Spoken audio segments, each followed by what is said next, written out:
Good evening, fellow ooky spooky people. I'm Alexa, the resident lover of all things demonic and creeptastic, and gosh, I'm in such a good mood today. No, it's not because I found a copy of a full-length album from my favorite cheesy vampire rock musical, I Kissed a Vampire. It's that instead of my usual sprinkled tidbits of pleading for y'all to stop playing with Ouija boards when it's relevant, the powers that be have actually granted me an entire video where I can thoroughly warn you all why you should leave the damn board alone. Hope you're as ready as I am, because here are the top 5 scary Ouija board encounters paranormal investigators can't explain. In 5th place, we have the origins of the board. No better place to start than from the beginning, which is a very good place to start. The board's dark history begins with the strange death of the owner of the original trademark, American entrepreneur William Fuld, in 1927. After acquiring the business from its former owner, a medium named Helen Peters, who sold it because of the serious damage it caused her family, William built the company into a profitable business. Shortly thereafter, he began to experience his own family troubles that resulted in him cutting his brother out of the company in 1919, and just like my mother and I, they never spoke again. 8 years later, on February 24th, William was on the roof supervising the erection of a flagpole when a support suddenly snapped and he toppled off the building. He tried to break the fall by grabbing onto a windowsill, but the window closed and he fell to the ground, breaking several ribs. As somebody with a rib injury,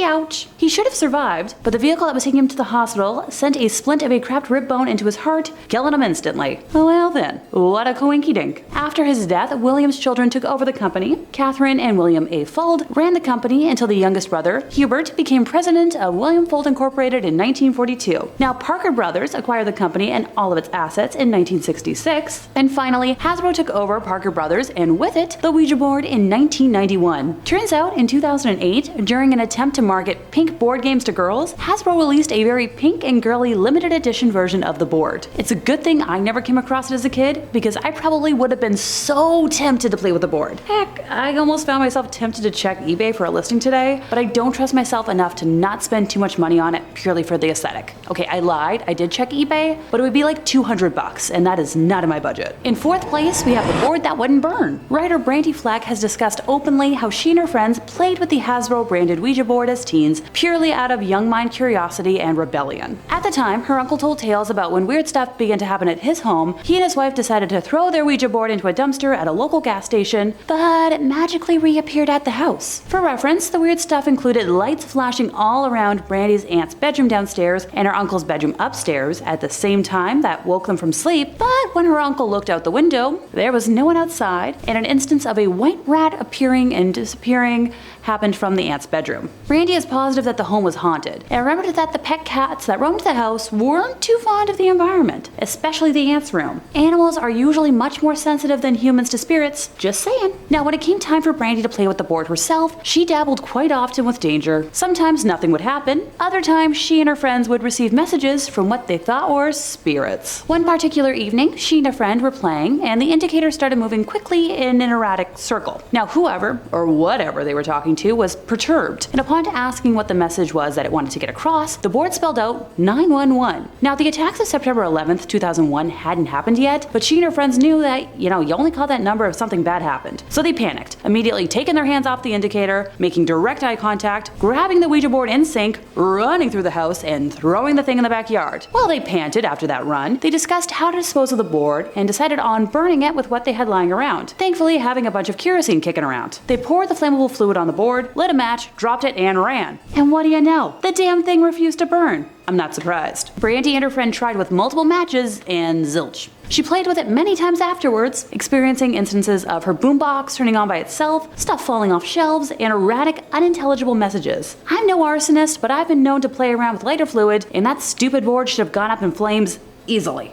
In 3rd place, we have a cursed previous tenant. Now, Mark has very adamantly emphasized that he has not embellished his tale at all, and this is just what happened after moving into a Ouija board cursed home in Australia that he lived in with his family between 1982 to 85. Now, Mark's mom, who was a stay-at-home mom, said the first thing she noticed after a month or 2 of living in this house was that the family dog would refuse to enter the home and spend all of her time in the backyard in her kennel. Now, apparently if the mom was bringing in the laundry, the dog would happily follow up until the back door, but as soon as as the mom reached the back door, the dog's tail would drop and she would start whimpering. Now Mark's mom chalked it up to weird behavior for moving, nothing more, until weird things began to happen. The laundry room would flood for no reason, with adjacent rooms left completely dry, and Mark's parents would walk down the back of the house to find light bulbs that had shattered in their sockets. His mom in particular said she absolutely detested walking in the back of the house at night, citing that as soon as she entered the stairway landing area that was at the back of the house, her hairs would stand on end and she would feel a sensation like someone watching her every move. Nope, that's when I would have left. The weirdness continued, ramping up over a few months in the evenings when the parents would hear shuffling feet coming from the rumpus room, which was located directly below their bedroom. Now often Mark's mom said she'd be, knitting or watching TV at the front of the house by herself late at night, only to hear laughter coming from the back of the house. And she would always check, never finding any source of the noise. Oh, I'm not done yet. Yeah, we're only partway through this tale. One weekend, when a cousin and an aunt came to stay at the home, the mom had to rush out for an errand and warned the aunt before leaving the house about, the weird noises just to be safe and polite. The aunt dismissed the claims, but of course, Mark's mom returned home later to find the uncle consoling the aunt in the driveway of the house. Now, remember, he wasn't originally supposed to be there that weekend. While Mark's mom was gone, the aunt felt thumping from the floorboards, laughing from the back of the house, and a disembodied spirit calling her name. Mark's mom was fed up at this point and started asking around the neighbors for any kind of clarity about the house. And this is where she learned that the previous renter went a bit crazy after a messy divorce and joined a religious group where she hosted seances in the rumpus room, where, the majority of the disturbances had been coming from. It goes without saying that Mark's mom wanted to, try and move out that same day, but her husband disagreed, so they stayed put for a while yet. A few months later, Mark began complaining to his mom about a man who sat on top of his wardrobe, looking at him at night, so she pitched the entire thing out of frustration. A few weeks after that, Mark's mom was getting changed in her room at the top of the house one day, and when she went to get out of her room, she found the door was locked. She started shaking the door, but it wouldn't open, calling out for help, but no one was home. The poor woman was 7 months pregnant, but she made the decision to shimmy down the drain pipe to the ground, re-entered the house through the side door, up the stairs, to find her door wide open and unlocked. Now she was ticked with the house at this point, and made the decision to consult a local pastor to ask what to do. After listening to everything the family was going through, the pastor presented her with two options. She could ignore everything and pray it stopped, or read enough Bible verses out loud in hopes that they could anger the spirit into,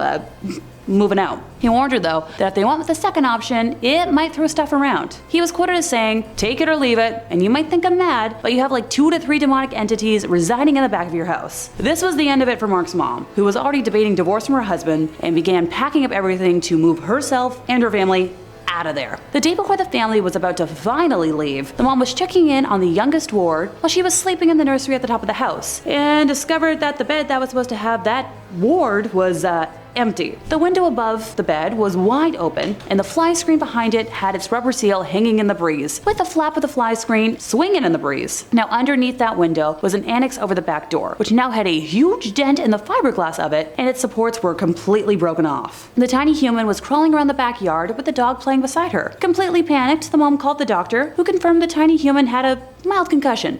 Nothing more. Evidently, she had somehow fallen out of the window and survived, and pretty much unharmed. The family moved out that day and never looked back. Yeah, that's a haunted house I don't need to visit. In second place, we have William Peter Blatty, author of The Exorcist. Yep, the book that inspired the famous flick of the same name. In a 1972 interview with British journalist Ray Connolly, he recalled that while finishing his book, The Exorcist, he had a personal experience with a Ouija board that convinced him that he was communicating with some kind of spirit. He claimed that he had never been tempted to explore the board until that date, but once consumed, spent 10 days under its power, positive that he was communicating with the dead. He knew all about how Ouija boards worked because he'd researched it so much for the book. William originally thought it was his father communicating with them, and consulted an expert to help, validate the experience. The expert was a woman who could put herself into a self-imposed hypnotic trance, and who would operate the planchette on the Ouija board. William claims he didn't touch it at all, and asked the questions in Arabic, which the woman didn't understand a word of, and got precisely the right answers. William told Ray that after experimenting with the Ouija board, strange, inexplicable things continued to happen, believing it to be the tricks of a poltergeist. While doing the revisions of the book at a friend's house, the telephone rang, and suddenly the receiver leapt off the hook. It happened to the friend first, and then to William. So he asked a friend who did the acoustics for the Kennedy Center what the possibilities were, electrically, and his friend said it was impossible. He further consulted telephone engineers in 2 states, who also confirmed that was impossible. But both men saw it happen. This was the culmination of several incidents, but it was the main one that in no way could be explained. William remained tight-lipped about most of the other experiences, other than a typewriter that would constantly spit out lines of gibberish instead of the intended writings.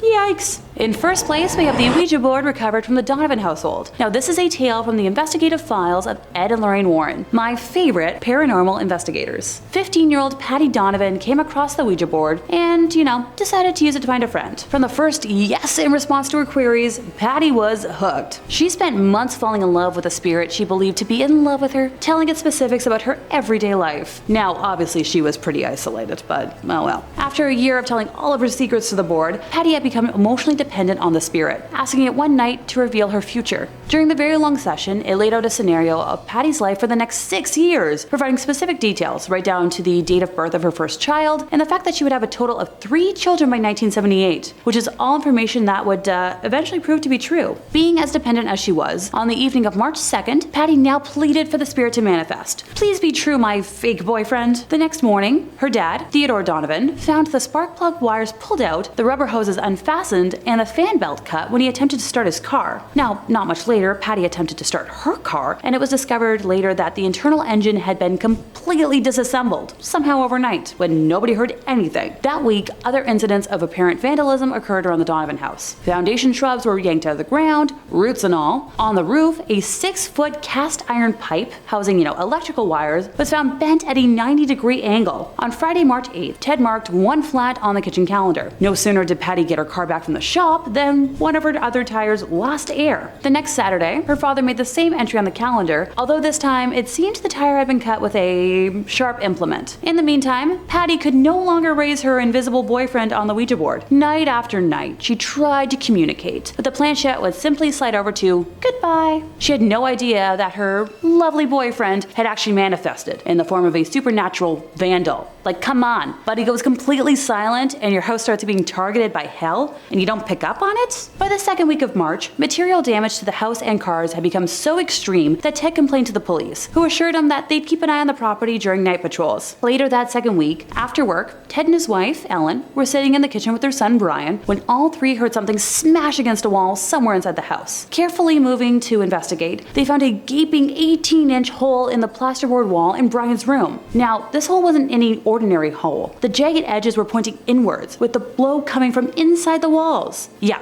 the evidence is already a mountain for me, but we still have plenty more to pick through. Listening in the dark that night, Ted heard the sound of a board being pried loose, but after checking the entire house thoroughly, found no loose boards. The house was further plagued by loud noises every night that only escalated in frequency and volume, along with further unexplainable damage to the walls. On April 1st, furniture began to levitate, with a 250-pound dresser flinging its contents while flying erratically. Rocks had also begun to rain from the sky, pelting only the Donovan house, which the police bore witness to. Ted eventually broke down at work and explained the horror of his home to his supervisor, who urged him to reach out to the Warrens. Now, Ted instead tried moving his family into a hotel first, and the spirits followed the family there, destroying the room and making so much noise that the family was thrown out of the hotel and forced to return home. Now, they finally contacted Ed and Lorraine, who arrived in Maine as quickly as they were able to, finding the home in complete disarray. Lorraine originally said nothing, although at the time she sensed in the home the presence of entities so numerous and threatening that she had to fight with herself to keep from going back outside. After a lengthy tour of the house, Ed and Lorraine conducted an interview with the entire family, where Patty's history with the Ouija board was revealed.